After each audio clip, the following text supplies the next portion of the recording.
makes it harder. So if, you know, the low code app platforms, you know, and I retire apps, what does this do to the IT security group, like identity management or, you know, data security? What does it do with your security posture? It seems like that would, you know, make it better, right? It does. The less equipment you have in the environment, the less there is to manage, the less there is to potentially have holes that can be exposed. And the bit of good news here is that while Krista is not replacing back-end systems of record, we're actually integrating them and making automation across them much better and pulling people into them much better. Krista itself embodies all of the who are your people and what are their roles, and assigning within Krista which data access privileges there are and which actions or automation kind of access privileges there are by role. So you have a single view of if Krista is the universal front end, either for a department or for the whole company. Krista being that universal front end means you can close off access to the web port on the back end system. So we'll take a super practical example. You've got your CRM, you can firewall block access to the CRM's web interface, and you can know that everyone's coming in to the CRM capabilities through Krista, and you can know that you are very carefully managing those roles and identities within Krista and of course within the LDAP. We're not replacing your LDAP. We're taking the LDAP information and we're adding the rights and permissions onto it. So that's a pretty good motion, because as soon as you then say, we brought in a new marketing, a new lead management system. Great, here are the existing roles, give those roles these things, do this, do this, do this, and then that lead management system has never even been deployed to people. Just its capabilities have been pulled into the framework of automation that already exists, and that can obviously, more automation can be built. So the goal is, don't think of this as an app, now deploy another app, now deploy an app, now let's figure out how to integrate the apps. The whole notion of integrating the apps is because we're trying to get to outcomes, and apps are anti-integration generally. What is pro-integration is back-end systems with APIs with a fabric over the top of it that integrates those APIs and people, and of course, increasingly, AI and ML, in order for decisions to be made without human bottlenecks having to be created, and for insights to be delivered to people so that they don't have to do all the research and all of that kind of good stuff. Right. But the app concept is actually ready to go. It needs to go. It needs to go. It does. It needs to go. You know, the apps on our phone, I guess, are fine. And of course, there are certain app creators. There's a dialogue I could give you on. There's a place for apps. So let me. The phone is a good example, right? Because you don't need training to use an iPhone.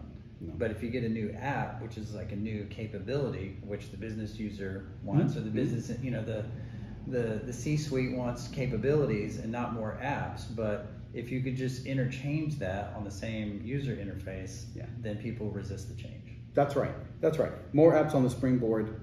By the way, there is a fatigue now with apps on the Springboard too, and it makes sense.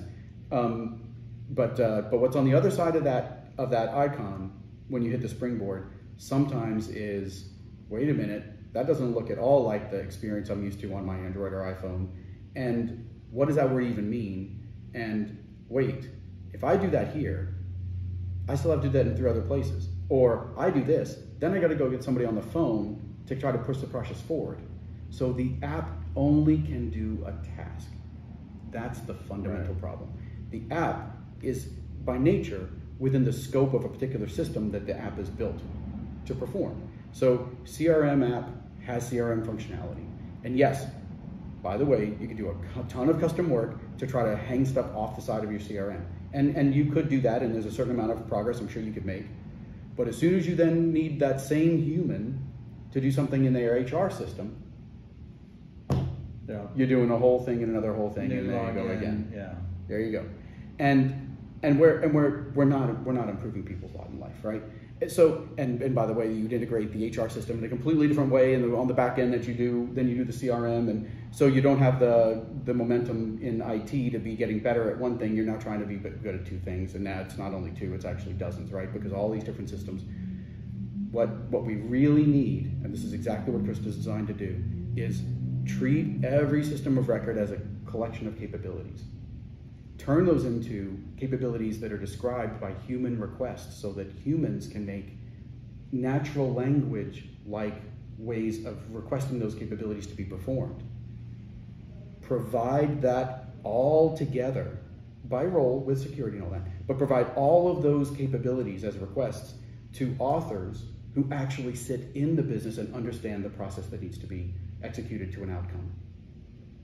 And it's never just, and this is the failure of the entire automation space and most of the BPM, workflow management attempted to do this and didn't, long story short, where the automation and integration space has largely left us wanting is even if, although it's a heavy tech burden, even if we get pretty good at stitching all the tech together, oh yeah, I'll put an email in an inbox.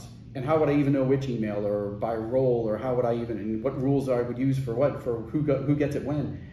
All of that was kind of and so the tech integration part starts to get good in some approaches to solving this problem, but we miss the humans. So we've got to have this integration platform as a services layer, but it has to be equally capable of integrating people, because if not, just like the point we make right from the start, the scope of your automation immediately gets so small. It gets only doing fairly limited rote tasks. If I can't manage the approval side, or if I can't say, okay, I've taken this claim in insurance to a certain point, I'm on the team that does X. There's another whole domain expertise in another department. I need to give this now to someone over there and continue the process. If this is app to app to app to app, these things are really difficult for IT to build and maintain, and they all have to be custom, and the rules are all embedded in if this was, Krista owns this user interface and all the workflow around it. The claim then gets given to someone in another topic and another role, and someone can claim it and work it. Someone can go ask back the person and even have a contextual conversation within it. So much more effective. So again, to summarize, the notion of every system has a UI or an app in front of it in order to provide its capabilities is a bad motion for enterprise IT. It's a bad approach because it's obviously necessary when you're not integrating anything. But as soon as you have, as we've said many a time, 35 or more apps on someone's desktop, you're clearly not doing the finishing touch that you need, right? The last mile or the final assembly step of what that human needs in order to make their business outcomes actually possible to do.